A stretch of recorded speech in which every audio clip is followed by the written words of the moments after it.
Do you feel broken? Like the pain has won? Then listen closely, 'cause this story might sound a lot like yours. And maybe in the end you'll realize it's not too late. That there's still something inside, waiting to heal. Harper wasn't the type to talk much. Lately she talked even less. People around her thought she was okay. Or at least she never complained. But there's a big difference between being silent and being at peace. Harper's silence was loud on the inside. It carried longing, frustration, and unanswered questions. On the outside she kept going. Woke up at the same time every day. Brewed coffee like her dad used to. The same smell that once brought comfort now only reminded her of absence. Showered, put on the most neutral clothes she had, and went to work. Typed up spreadsheets, answered emails, smiled politely. But everything felt automatic. Like she was living with life's volume turned all the way down. Like the whole world kept moving. Except her. Her dad had passed a little over a year ago. And with him it felt like something inside Harper had died too. He was more than family. He was the one who believed in her when she didn't believe in herself. Who told her her voice was beautiful, even when it shook. Who wrote inspiring quotes in books and doodled hearts in the corners just to make her smile. He was that rare kind of presence that, when it's gone, leaves an echo. And it was exactly that echo that started to follow Harper. On her way home, when she walked into the room still untouched, the chair where he used to read, the lamp with the dim bulb, the stack of books on the left side of the shelf. Every detail screamed, "He's not here anymore." But it also whispered something else, as if to say, "But part of him still lives in you." Harper tried to ignore it. Tried to move on. But some nights, she'd just sit at the edge of her bed, shoulders slumped, eyes distant. Take a deep breath and whisper to herself, "Just one more day." Like she was dragging her own soul forward. Like she was waiting for something to change, without knowing what. One of those quiet nights, she heard a whisper. A phrase that seemed to come out of nowhere. "This isn't the end. It's just the intermission." Harper looked around, but she was alone. The words echoed. And for the first time in a long time, she felt the urge to go into her dad's room. Not out of obligation, but out of a sweet kind of missing. She turned on the soft light, ran her fingers along the old books, and picked up one of his favorites. Letters for Those Who Still Believe. He used to read that to her as a kid. Some pages were underlined, others dog-eared. But when she opened it to the back, she saw it. A yellowed envelope tucked inside, with her name written in his handwriting. That slanted, rushed, but intentional script. She froze. Her heart raced. Time seemed to stop just for her. Her eyes filled with tears before she even knew what was inside. It was from him. For her. But she wasn't ready to open it yet. The letter stayed there, on the worn-out wooden desk, like it had weight. Not from the paper, but from what it held. Memory, presence, love.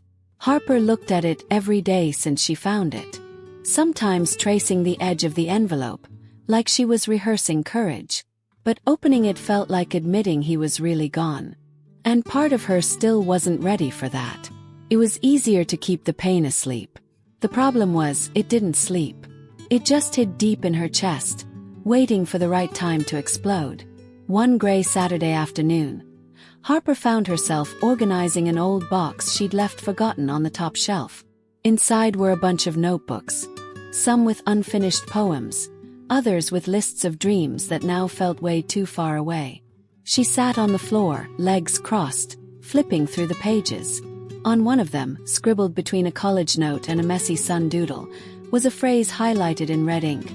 "Everything you feel right now will make sense one day." She sighed.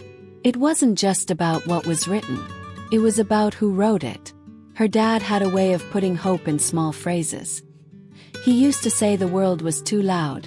That's why God sometimes chose to whisper. And that when everything went quiet, she should listen closer. Because that's when miracles start to grow. The memories came rushing back. She remembered her mom gently resting her head against hers before bed. Warm hands holding hers and praying softly.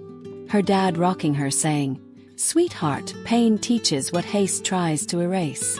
And she remembered the forgotten prayer. The one she used to say every night, but stopped when everything collapsed. It was simple, almost childish, but full of faith. She closed her eyes and whispered softly, "Stay with me, even when I can't feel you."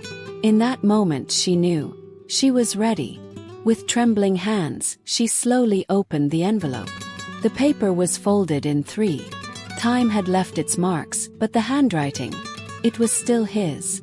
And right at the top, as if he knew exactly when she'd read it, it said, "What hurts today will bloom tomorrow." The world paused. The ground disappeared for a second. That phrase. He used to say it when she fell off her bike, when she got rejected at school, when she cried for no reason. It was like a whisper of hope. But now it felt like a prophecy. Harper felt her chest loosen. Like something came out. Not the pain but the weight of hiding it. For the first time in months she cried. Not a desperate cry. Clean one. The kind you cry when you start to admit you feel that it still hurts. But that maybe it's okay to hurt. The day passed slowly. She didn't even notice it was night. She grabbed her old journal, the one she'd stopped writing in over a year ago, and slowly wrote, "Maybe I'm still alive for a reason." He paused, looked out the window, took a deep breath, and, like leaving a question hanging in the air, added, "But what reason could that be?" The days started to stretch out a little. Not that everything suddenly changed. Harper still felt that emptiness waking up with her, like a quiet shadow beside her bed. But for the first time in a long while, she noticed the light coming through the window. Literally. The sun hit differently on the leaves of the plant she thought was dead, but that now, with a little water, was starting to turn green again. Too symbolic to ignore. Started with small steps.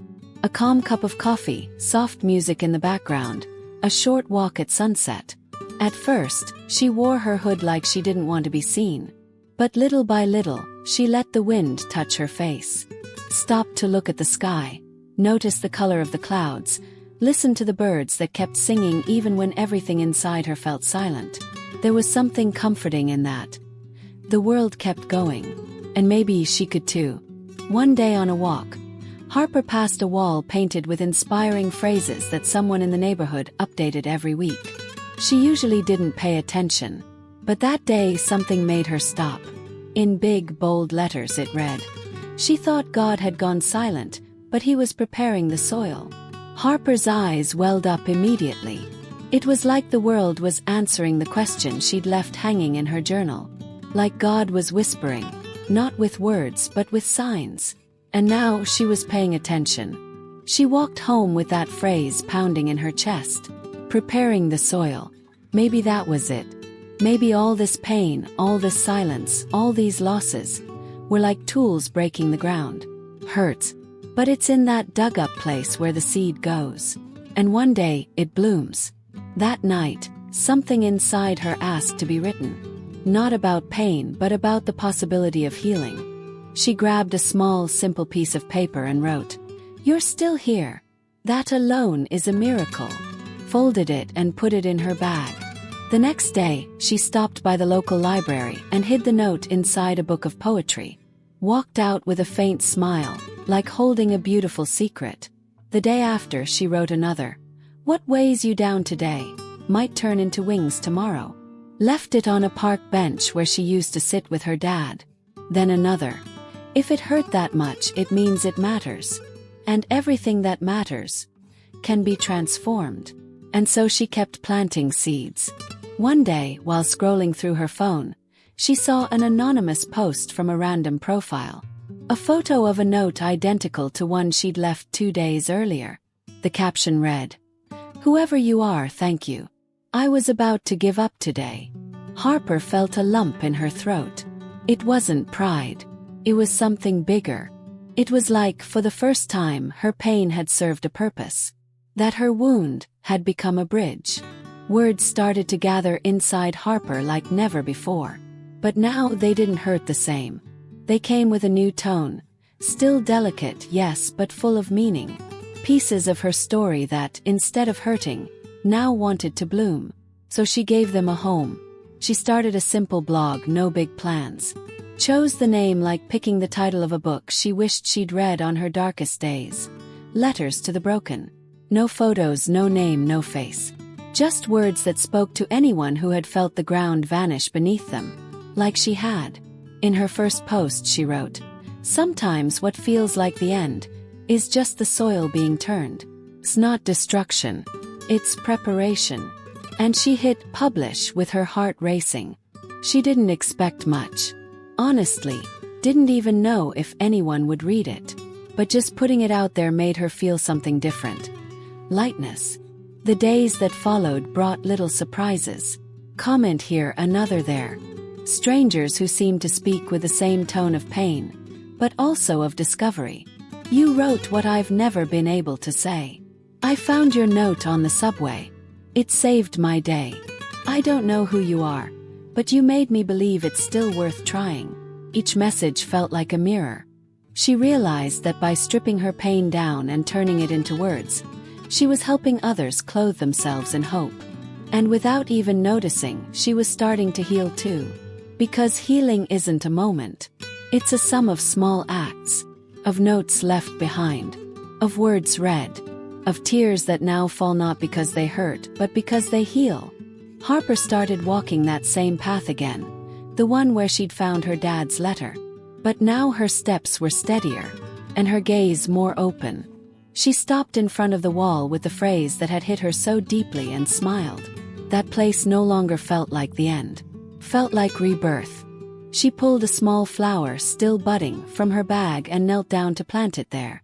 It was a common flower, the kind that grows anywhere. But when it blooms, it changes the whole view.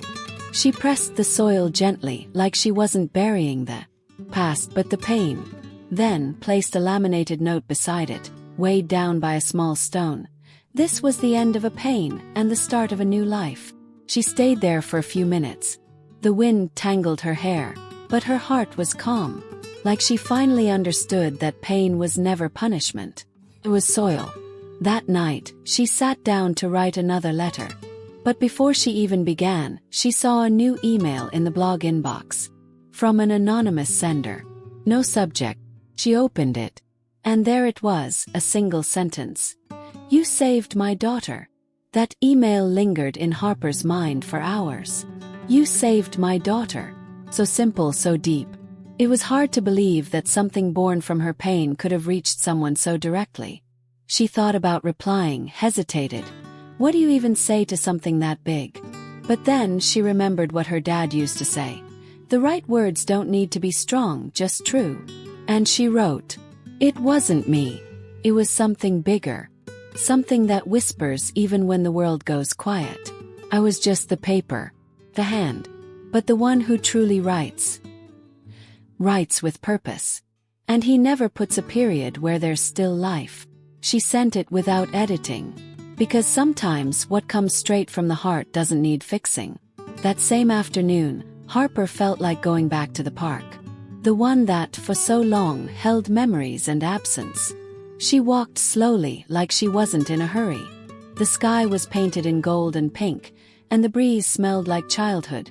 That scent of day's end, when everything feels calmer, closer to home. When she got there, she found the wooden bench where she used to sit with her dad. A little worn from time, but still there. She ran her hand along the backrest, took a deep breath and sat. Stayed in silence. Not to escape the world, but to listen. Listen to the memories. Listen to herself. Listen to what her now lighter heart wanted to say. She opened her bag, took out a new handwritten note, and read it softly before tucking it between the seat and backrest. What you call pain might just be the start of healing. And for the first time in a long time, Harper smiled. Not because everything was okay. Her dad was still gone. The questions still existed. But something had shifted. She wasn't trying to erase the pain anymore. She was learning to hold it. To see that suffering can also be a path. Not a destination. A bridge. Not a wall. She stood up from the bench and walked through the park, surrounded by trees beginning to bloom, holding her journal like a map. Not a map of what to do, but of what she had lived. The sunset light touched her face, bringing a quiet peace like a silent prayer. Her steps weren't rushed. They were steady, sure. Because now she knew. Even when she didn't understand, something was being written inside her. Even on the days when everything felt like silence, hope was still speaking. If this touched your heart, subscribe to the Stories of Hope channel. Because maybe you're in silence right now. But even so, God is still whispering. And His whisper can bloom in the most unexpected places.